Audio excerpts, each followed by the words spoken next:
Chapter 3. Karma Yoga. Arjuna said, O Janardana, O Keshava, why do you want to engage me in this ghastly warfare if you think that intelligence is better than fruitive work? My intelligence is bewildered by your equivocal instructions. Therefore, please tell me decisively which will be most beneficial for me. The Supreme Personality of Godhead said, O sinless Arjuna, I have already explained that there are two classes of men who try to realize the self.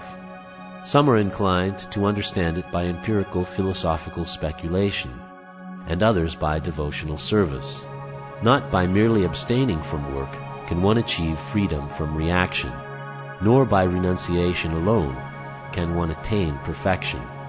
Everyone is forced to act helplessly according to the qualities he has acquired from the modes of material nature. Therefore, no one can refrain from doing something, not even for a moment. One who restrains the senses of action, but whose mind dwells on the sense objects, certainly deludes himself and is called a pretender. On the other hand, if a sincere person tries to control the active senses by the mind and begins karma yoga in Krishna consciousness, without attachment, he is by far superior. Perform your prescribed duty, for doing so is better than not working. One cannot even maintain one's physical body without work. Work done as a sacrifice for Vishnu has to be performed. Otherwise, work causes bondage in this material world. Therefore, O son of Kunti, perform your prescribed duties for his satisfaction, and in that way you will always remain free from bondage. In the beginning of creation, the Lord of all creatures sent forth generations of men and demigods, along with sacrifices for Vishnu, and blessed them by saying, Be thou happy by this yajna, sacrifice, because its performance will bestow upon you everything desirable for living happily and achieving liberation. The demigods, being pleased by sacrifices, will also please you, and thus by cooperation between men and demigods, prosperity will reign for all. In charge of the various necessities of life, the demigods, being satisfied by the performance of yajna, sacrifice, will supply all necessities to you. But he who enjoys such gifts without offering them to the demigods in return is certainly a thief. The devotees of the Lord are released from all kinds of sins because they eat food which is offered first for sacrifice.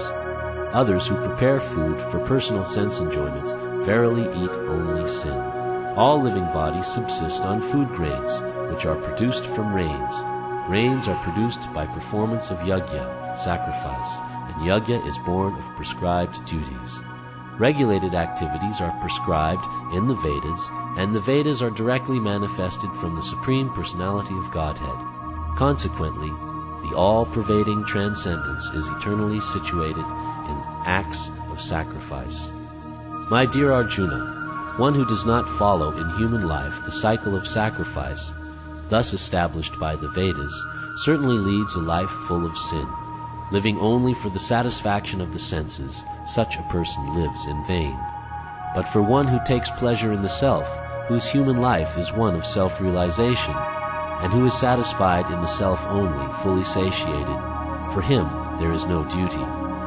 A self-realized man has no purpose to fulfill in the discharge of his prescribed duties, nor has he any reason not to perform such work, nor has he any need to depend on any other living being.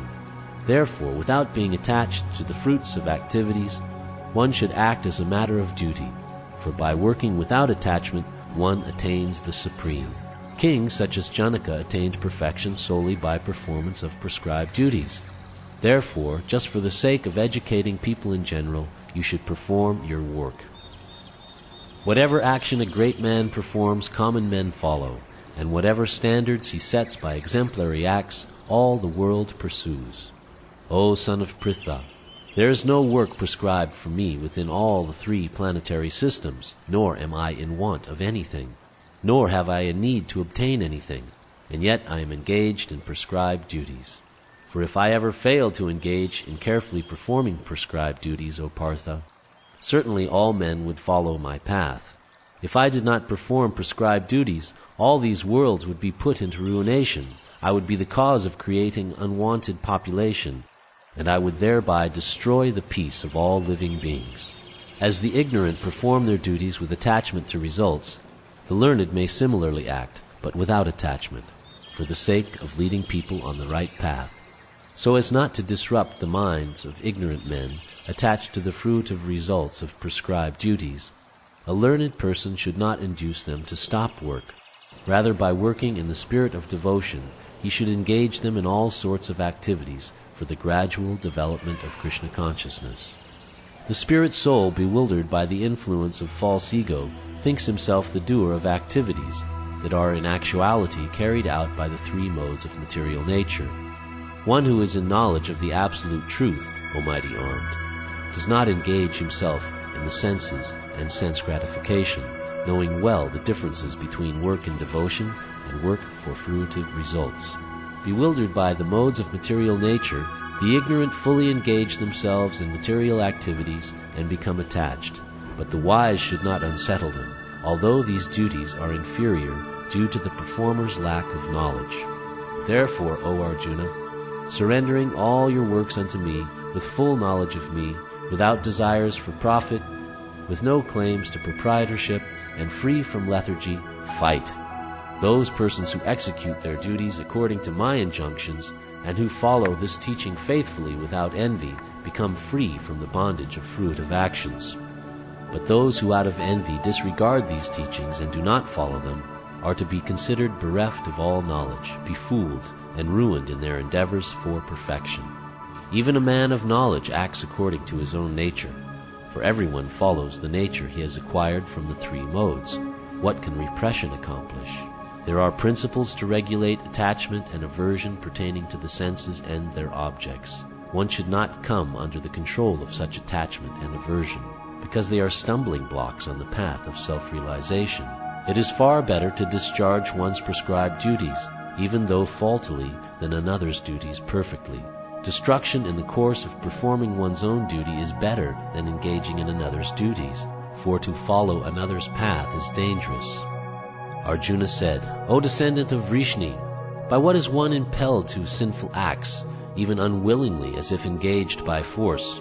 The Supreme Personality of Godhead said, It is lust only, Arjuna, which is born of contact with the material mode of passion, and later transformed into wrath, and which is the all-devouring sinful enemy of this world. As fire is covered by smoke, as a mirror is covered by dust, or as the embryo is covered by the womb, the living entity is similarly covered by different degrees of this lust. Thus, the wise living entity's pure consciousness becomes covered by his eternal enemy in the form of lust, which is never satisfied and which burns like fire. The senses, the mind, and the intelligence are the sitting places of this lust. Through them, lust covers the real knowledge of the living entity and bewilders him. Therefore, O Arjuna, best of the Bharatas, in the very beginning curb this great symbol of sin, lust, by regulating the senses, and slay this destroyer of knowledge and self-realization. The working senses are superior to dull matter. Mind is higher than the senses. Intelligence is still higher than the mind. And he, the soul, is even higher than the intelligence. Thus, knowing oneself to be transcendental to the material senses, mind, and intelligence, O mighty armed Arjuna, one should steady the mind by deliberate spiritual intelligence, Krishna consciousness, and thus by spiritual strength conquer this insatiable enemy known as lust.